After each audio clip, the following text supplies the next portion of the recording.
örgütlerine, uyuşturucu tüccarlarına Allah'ın izniyle bugün güçlü bir darbe vuracağız.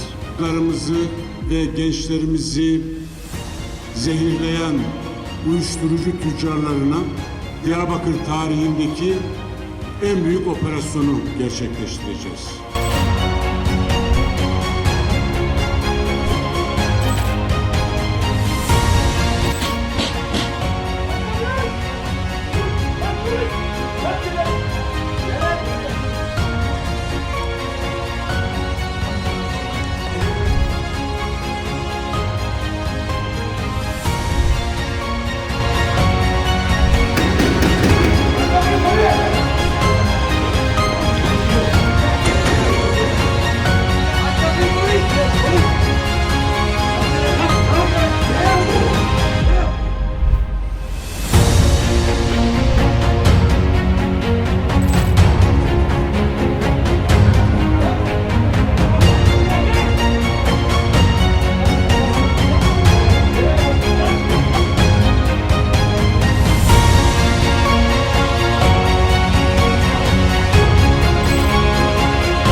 İçişleri Bakanımız Sayın Mustafa Çiftçi'nin her fırsatta ifade ettiği üzere bakanlığımız açısından 2026 yılı narkotik suçlarla ve yeni nesil suç örgütleriyle mücadelede daha yoğun, topyekün bir seferberlik ruhuyla mücadele olarak ifade edilmektedir.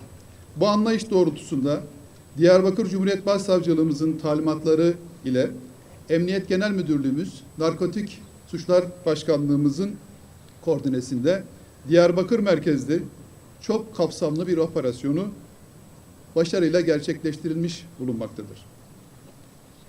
Ekiplerimizin sahada yürütülen teknik, fiziki, analitik çalışmaları sonucunda sokak düzeyinde uyuşturucu ticareti yapan, gençlerimizi hedef alan ve kamuoyunda torbacı olarak ifade edilen sokak satıcılarına yönelik, bunların deşifresine yönelik kapsamlı bir operasyon bugün itibariyle gerçekleştirilmiş durumdadır.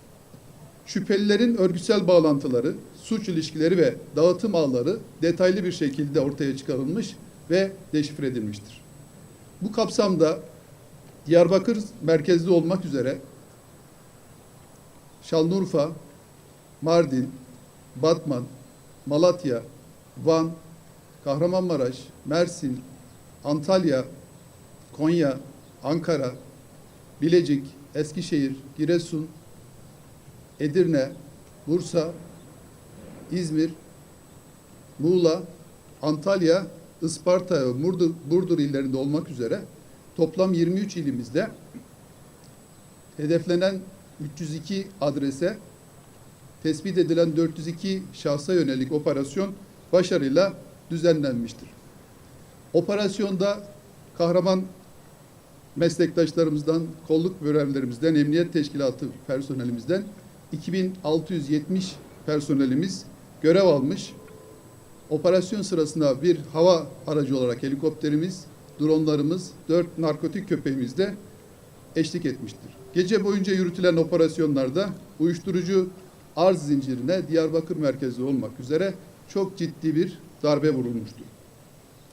Operasyon kapsamında hakkında işlem yapılan şahısların suç kayıtları incelendiğinde uyuşturucu madde ticaretinin yanı sıra kasten yaralama, tehdit, hakaret, mala zarar verme, hırsızlık gibi yaklaşık 3075 farklı suç kategorisinde suçlara bulaştıkları görülmektedir.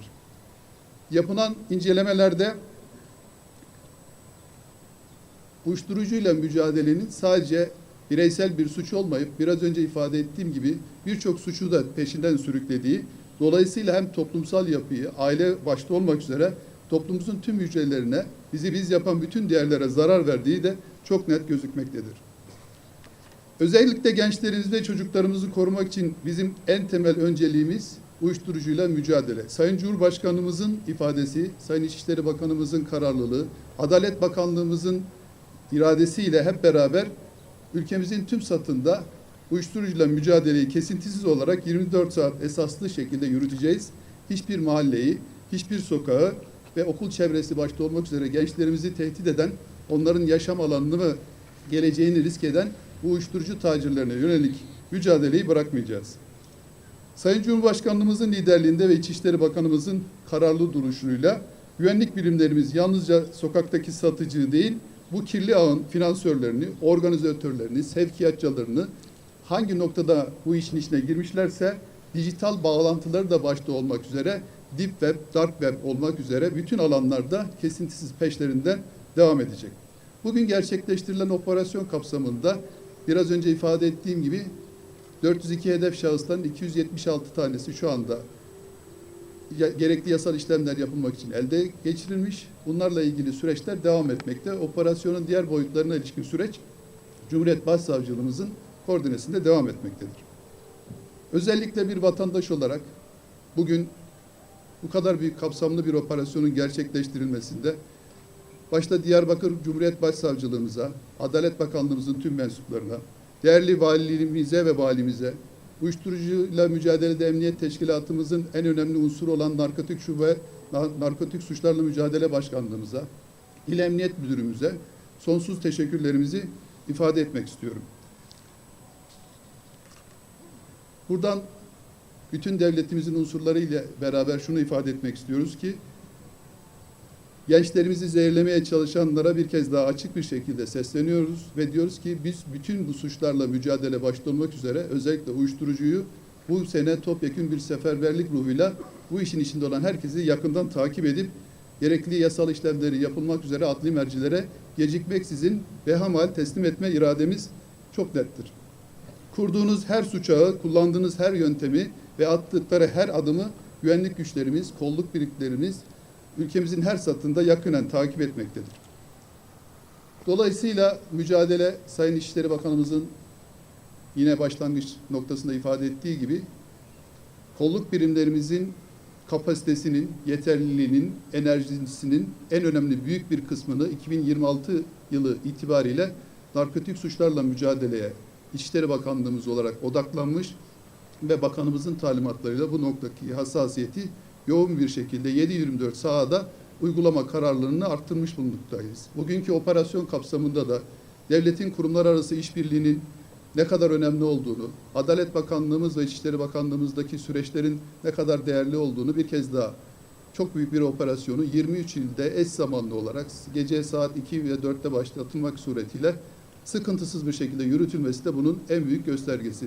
Ben sizlere vakit ayırdığınız için bu önemli konuda gerçekleştirilen operasyonla ilgili hususları milletimizle paylaşılmasına vesile olduğunuz için teşekkür ediyorum. Umarım umudumuz gençlerin yaşamlarını ve geleceğimizi karartmak isteyen bu kötülüğe karşısında tüm millet olarak, kurumlar olarak, devlet olarak irademizin sahada birçok büyük başarılara da uğrayacağına kesin olarak bu sonuçlandırmak üzere irademizin tecelli edeceğine de inancımı ifade ederek saygılarımı sunuyorum. Teşekkür ediyorum efendim.